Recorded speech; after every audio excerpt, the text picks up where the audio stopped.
Hi, everyone, and welcome to my podcast, That's Life, I Swear. I'm your host, Rick Barron.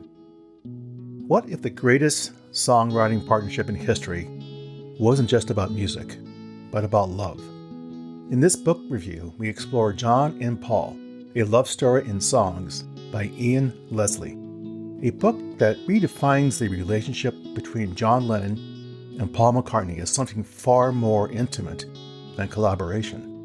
Through the songs of the Beatles, we uncover a hidden dialogue, one of friendship, rivalry, admiration, and heartbreak. These aren't just songs you've heard 1,000 times. They're messages, conversations, and emotional snapshots of two lives intertwined. So what happens when you listen to the Beatles not as a band, but as a relationship? Let's find out. Ready to begin? Let's turn the page. Welcome to That's Life, I Swear. This podcast is about life's happenings in this world that conjure up such words as intriguing, frightening, life-changing, inspiring, and more. I'm Rick Barron, your host. That said, here's the rest of this story. Let's talk about the abstract of the book.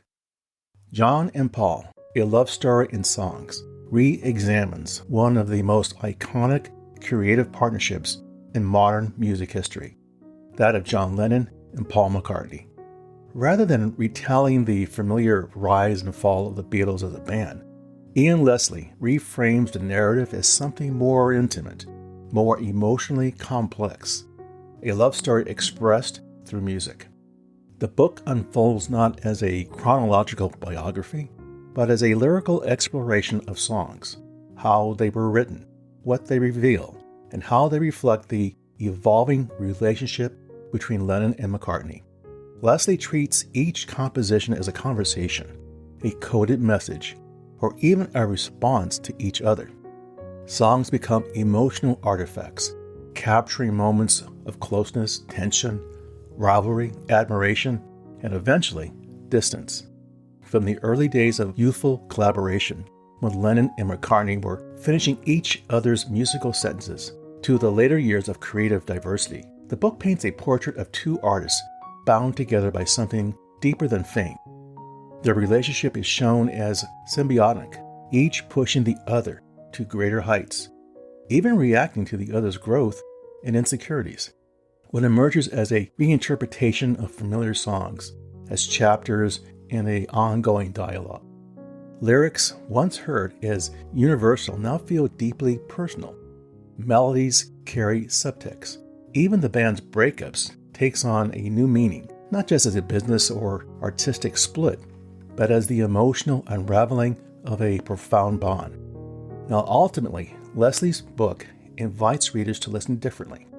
He's asking us to hear the Beatles not just as a band, but as a relationship, one that shaped the sound of a generation and continues to resonate long after the final chord.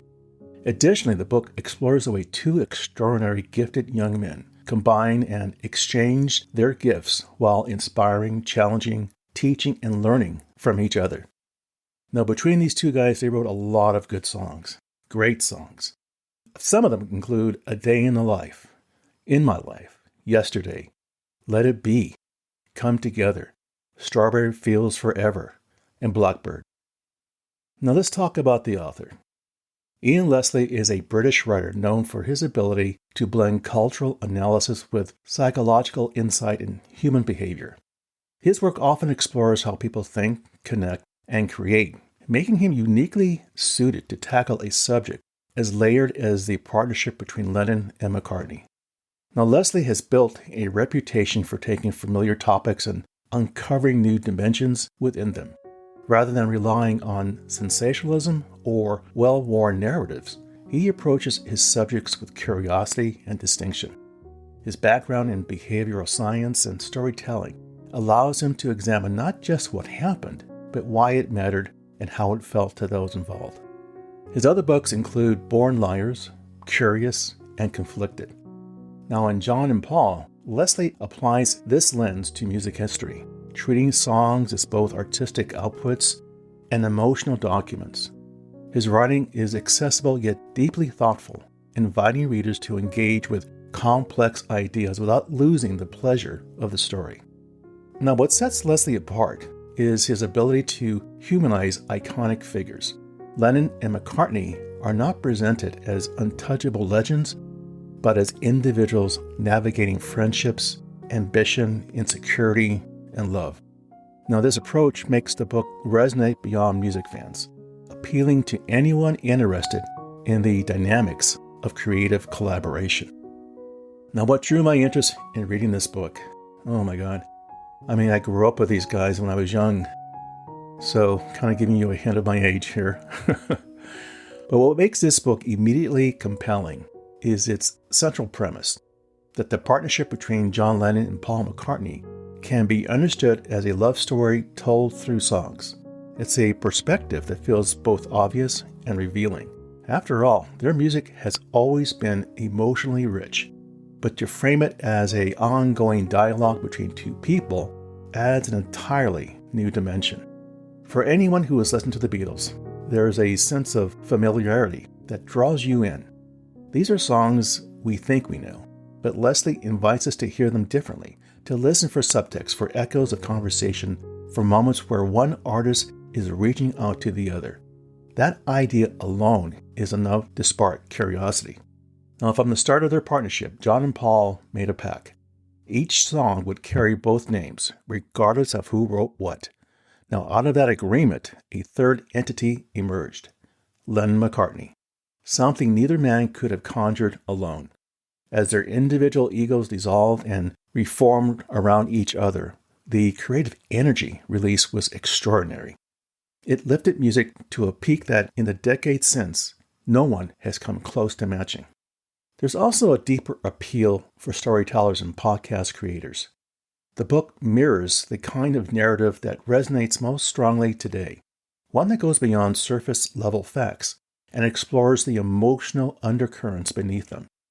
It's not just about what Lennon and McCartney created, but about how their relationship shaped that creation. Another point of intrigue is the tension at the heart of their partnership. Great collaborations are rarely simple, and this one is no exception. The push and pull between Lennon's edge and McCartney's lyrical sensibility, between competition and admiration, creates a dynamic that feels almost mythic. Ultimately, what draws you in is the promise of rediscovery, the chance to revisit familiar music and find something new within it. It's an invitation to listen not just with your ears, but with a deeper awareness of the human connection between the sound. Now, what can we learn from this book? What's the takeaway? At its core, John and Paul, a love story in songs, is about the power and fragility of creative relationships.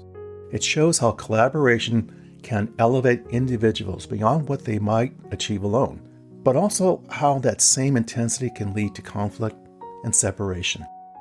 One of the most important lessons is that great art often emerges from connection.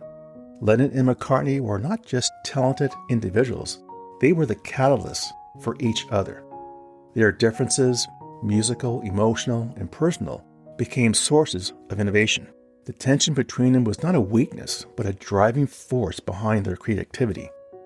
The book also highlights the importance of communication, even when it's indirect. Through their songs, Lennon and McCartney expressed things they may not have been able to say outright. Music became a medium for dialogue, for reconciliation, and sometimes for distance. This idea that creative work can serve as a form of emotional expression, it is a powerful takeaway for artists of any kind. Now, there's also a more universal lesson about relationships. You see, the bond between Lennon and McCartney reminds us that even the most meaningful connections can evolve, fracture, and change over time. Success does not guarantee permanence. Yet even after separation, the impact of that relationship endures.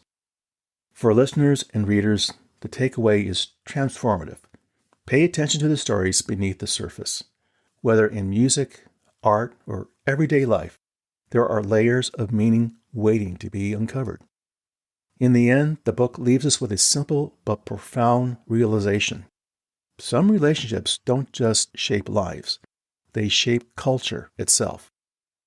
Well, there you go, my friends. That's life, I swear. For further information regarding the material covered in this episode, I invite you to visit my website, which can be found on Apple Podcasts for show notes and the episode transcript. As always, I thank you for the privilege of you listening and your interest. Be sure to subscribe here or wherever you listen to podcasts so you don't miss an episode. And we'll see you soon.